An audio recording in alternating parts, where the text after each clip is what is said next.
Muito obrigado, Sr. Presidente, Senhoras e Senhores Deputados, Sra. Ministra, Sra. Secretária de Estado, Sr. Secretário de Estado. Sra. Ministra, de facto é a última audição regimental. Eu estava a ouvir a Sra. Ministra, fazia-me lembrar uma personagem de uma história, da rainha da Branca de Neve, que se virava para o espelho e adaptado será espelho meu, haverá um SNS mais belo do que o meu. E, Sra. Ministra, objetivamente, livre-se desse espelho.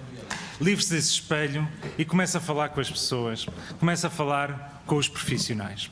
Ainda ontem, na Convenção Nacional de Saúde, a conclusão foi clara, que o SNS dá sinais de cansaço, com doentes à espera durante anos para fazer uma cirurgia ou ter uma consulta, ou com as grandes falhas de medicamentos. Citação do Convenção Nacional de Saúde.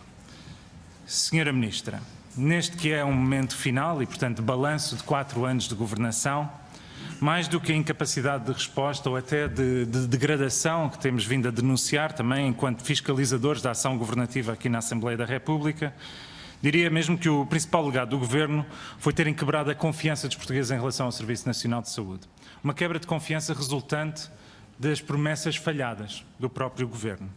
Prometeram mais investimento e foram orçamentando investimentos, previsões de investimentos nos orçamentos, depois na execução final, ano após ano, ficavam sempre abaixo de 50%. Devolvidos 4 anos, aquilo que ouvimos em relação a novas unidades hospitalares são apenas promessas de futuro, porque nestes 4 anos, nenhum.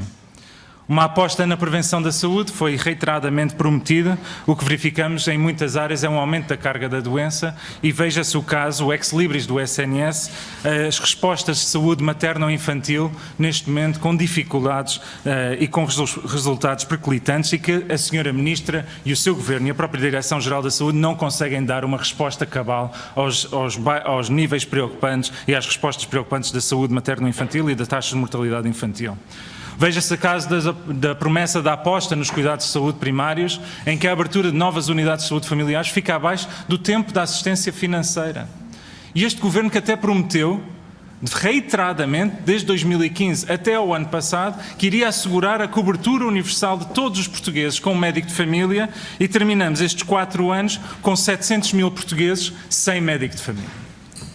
A aposta nos cuidados continuados e paliativos foi dito desde o início, e aquilo que verificamos foi que o investimento foi incipiente e, na realidade, deixaram muitas unidades à beira da falência, muitas delas geridas por entidades da economia social. Prometeram acabar com as tensões sociais e acabam o mandato em guerra com praticamente todas as profissões da saúde. E o Governo foi reiterando que tinha contratado 9 mil, 10 mil profissionais para o SNS, e a Sra. Ministra, nas últimas 2 semanas, finalmente enviou-nos os dados, e a conclusão, infelizmente, confirma aquilo que esperávamos. Faltam quase 2 milhares de profissionais de saúde para colmatar, em termos de horas de trabalho, aquilo que era necessário por causa das 35 horas. Ou seja, aquilo que o Ministro Adalberto Campos Fernandes disse na primeira audição nesta sala, em 2015, de que custariam 20 milhões de euros e que as 35 horas não teriam impacto na vida das pessoas, foi falso. E este Governo falhou redondamente, e neste momento temos hoje menos capacidade de resposta em termos profissionais de saúde do que tínhamos há 4 anos atrás. Nos hospitais as administrações estão desmotivadas e estão desorientadas, e na realidade, apesar de formalmente não poder haver cativações, há cativações de facto pela mão da Senhora Ministra. Porque estamos em junho, meados do ano, e só 30% dos contratos de programa com os hospitais estão publicados, ainda agora confirmado. 70% dos contratos de programas ainda não foram apresentados. E, portanto, os hospitais, não tendo contratos de programas, não fazem os investimentos necessários, limitam-se a fazer a sua gestão corrente, não fazem aquilo que é preciso para os doentes. Não é normal, e era importante que a Sra. Ministra esclarecesse de forma cabal. E houve uma degradação objetiva, Sra. Ministra, e inegável dos serviços de urgência e dos próprios serviços de saúde dos hospitais. Veja-se o caso dos tempos máximos de resposta garantida. Nós não conseguimos ver os tempos máximos de espera para os exames complementares de diagnóstica e terapêutica. Não nos disponibilizam esses tempos de espera, mas ainda ontem na Convenção Nacional diziam que havia tempos de espera só para uma ressonância magnética em alguns hospitais de superior a 12 meses. Mas temos os dados das consultas e das cirurgias. Quando nós olhamos, nós sabemos os casos casuísticos, os casos pontuais de mais de 1.400 dias de uma consulta de cardiologia em Penafiel, ou mais de 1.200 dias para uma consulta de oftalmologia no Hospital de Ceia, ou mais de 1.000 dias para uma consulta de ortopedia no Hospital de Faro. Mas para não dizerem que é uma abordagem casuística, olhemos então para o geral do Serviço Nacional de Saúde. E num total de 643 serviços de especialidades médicas hospitalares, existem 24% dos serviços em que a consulta muito prioritária, não é prioritária, é muito prioritária, ultrapassa os tempos máximos de resposta garantida.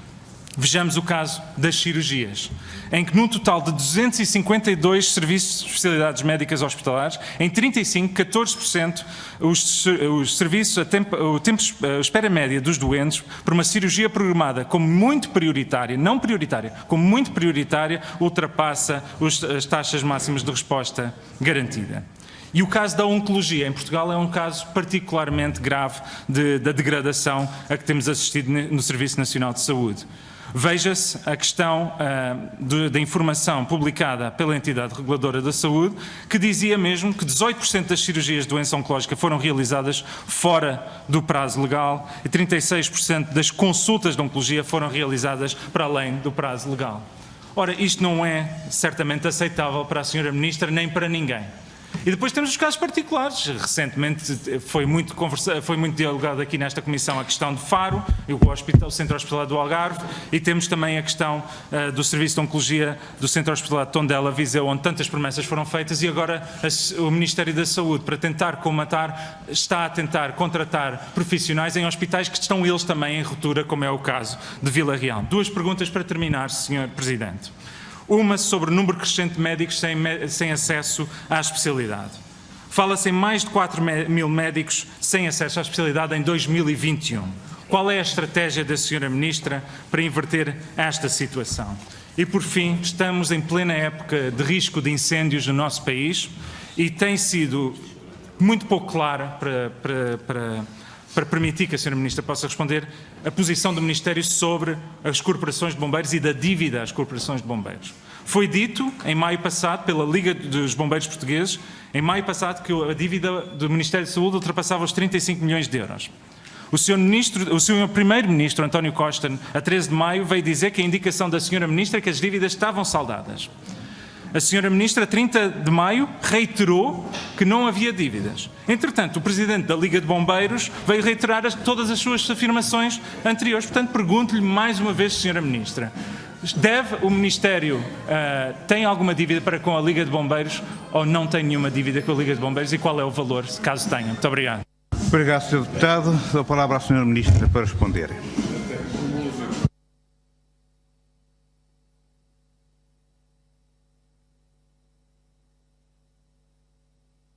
Aí está a banda dos bombeiros, aí está a banda dos bombeiros, a fanfarra dos bombeiros.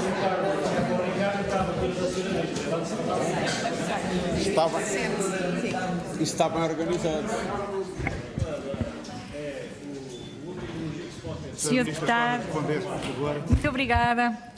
Muito obrigada, Sr. Deputado, pelas questões que me coloca, mas há uma coisa que eu lhe quero dizer, é que a maçã do caos no Serviço Nacional de Saúde eu não a vou morder. Nem aconselho a que os portugueses a mordam, porque é seguramente uma maçã envenenada. O Serviço Nacional de Saúde não está a um caos. O Serviço Nacional de Saúde tem muitas dificuldades, como terão a generalidade dos serviços públicos de saúde, porque não têm limitações à entrada. Como bem sabem, não têm limitações à entrada e não têm, de facto, as mesmas regras que têm outros operadores de prestação de cuidados. Não se instalam onde lhes é conveniente, não atendem quem lhes é conveniente, não pressionam negócios quando os lucros que esperam não são os suficientes. E, portanto, tem de facto um contexto de servidão pública que é bastante distinto de outros operadores. Dito isto, ainda às questões concretas que me coloca. Investimento. De facto, quando olhamos, por exemplo, para a execução do Serviço Nacional de Saúde a abril, verificamos que o investimento o investimento em betão reúne a menor fatia da despesa. De facto, aquilo que são as despesas de capital ficam na percentagem de 1% daquilo que é a despesa em saúde. Mas isso resulta de escolhas políticas e de escolhas sociais. Escolhas políticas e escolhas sociais que foram no sentido de começar a fazer o reinvestimento que era necessário no Serviço Nacional de Saúde pela área dos recursos humanos. E por isso nós dissemos também, já em interpelações anteriores no plenário e aqui nesta comissão, que não podemos continuar a pôr todas as nossas escolhas na área do reforço das remunerações da força de trabalho em saúde. E temos também que fazer outros investimentos, designadamente na área da remodelação de infraestruturas. Agora, pese embora o facto de nós termos estas limitações nos montantes, também é um facto que para termos investimento precisamos de ter bom planeamento e boa execução. E nem sempre temos tido isso. É o caso concreto da ala pediátrica do Hospital de São João, do Centro Hospitalar de São João, é o caso concreto do Centro Oncológico de Viseu, é o caso concreto da maternidade dos hospitais de Coimbra. Ou seja, nós não podemos, pura e simplesmente, dizer que temos verbas disponíveis para fazer investimento sem garantir, sem cuidar de que temos um planeamento exato e condições precisas para a sua implementação. Concretamente, no Centro Oncológico de Viseu, que tem sido tantas vezes suscitado, eu gostava de sublinhar que dois antigos titulares da pasta de outra área da governação não autorizaram este investimento e, portanto, não o autorizaram provavelmente com razões fundamentadas. São documentos que estão hoje em dia mais do que disponíveis, até porque já passou muito tempo sobre eles. Portanto, há um processo de planeamento do investimento que tem de ser feito e de nada nos serve, e penso que esta Casa está particularmente atenta a isso e que nos vai ajudar, estou segura disso, a fazer esse trabalho com melhor qualidade para o futuro. Não vale de nada ter investimento em betão se não tivermos, de facto, depois recursos humanos necessários para pôr as infraestruturas a funcionar. E isso é um caso muito concreto, por exemplo, na área da oncologia, seja da oncologia médica, seja dos radio-oncologistas, que temos também que reconhecer que são poucos para o país que temos. Relativamente ao ex-libris que o Sr. Deputado referia da mortalidade materno-infantil, os números que nós temos, e eu já o disse também, são muito significantes porque respeitam a meninos e a mães que tiveram óbitos, mas são, em termos da sua força estatística, pequenas variações e que continuam a colocar Portugal em números positivos quando comparados com aquilo que são as médias. E, portanto, não vou fazer uma dramatização de números que têm de ser acompanhados, mas que não representam uma situação negativa desta área que tanto tem prestigiado o país. Temos problemas na área materno-infantil, mas com pediatras e com ginecologistas obstetras. Aliás, penso que era a isso também que se estava a referir quando falava das dificuldades nesta área e da dificuldade de resposta em algumas instituições do nosso país. Mas, mais uma vez, a este propósito, gostava de referir que nem tudo o que parece é. Por exemplo, Beja teve nas notícias uma ruptura na assistência no fim de semana passado que, na realidade, não se confirmou. É um apelo também a outras entidades que estão na sala. Relativamente aos números dos recursos humanos, bom, é um facto que os documentos que entregámos comprovam que temos mais 10.800 profissionais de saúde e que temos cerca de mais 6.400 profissionais do que tínhamos antes do início do Programa de Assistência Económico-Financeira. Isso não evita que tenhamos perdido horas de trabalho, concretamente em 3 grupos profissionais que ainda não foram integralmente repostas. Eu disse isso também na minha intervenção, sobretudo assistentes técnicos, assistentes operacionais e também ligeiramente enfermeiros. É nisso que estamos a trabalhar. Em último lugar, unidades de saúde familiares e cuidados paliativos. Unidades de saúde familiares, nós vamos cumprir aquilo que tínhamos no nosso programa e relativamente à colocação dos especialistas de medicina geral e familiar, eu sei que alguns de nós gostariam de começar a pensar noutros aspectos, mas a nós cabe-nos continuar a trabalhar até ao dia 5 de outubro e, portanto, a minha expectativa é que dos 398 médicos de medicina geral e familiar que hoje anteontem, ontem e hoje estão a escolher vaga, uma taxa de retenção significativa permita que mais portugueses fiquem com cobertura assistencial nesta área e também teremos em breve a oportunidade de fazer aquilo que é o assinalar do momento da Unidade de Saúde Familiar número 100, tal como estava no nosso programa.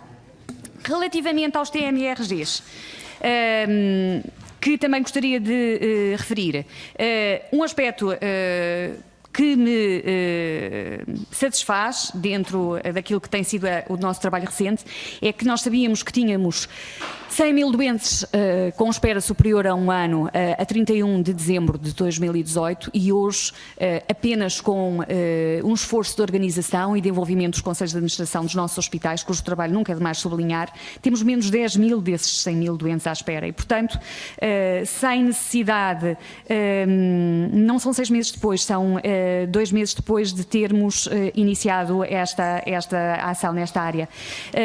E isso não é feito por obra e graça da Ministra da Saúde, é feito com os profissionais de saúde, os tais que se diz tantas vezes que estão desmotivados, mas que continuam, felizmente, a trabalhar por um Serviço Nacional de Saúde melhor. Muito obrigada. Muito obrigado, Sra. Ministra. Interpelação. Em que sentido? Senhora Ministra não respondeu sobre a dívida de pagamentos em atraso aos bombeiros. Muito obrigado. Fica registado e na próxima oportunidade, ou se quiser responder só de forma sucinta. De forma sucinta, desculpe, faz Sr. favor. Presidente. Muito obrigada, Sr. Presidente, Sr. Deputado. De forma sucinta, reitero as declarações que fiz sobre o tema. Não há pagamentos em atraso aos bombeiros.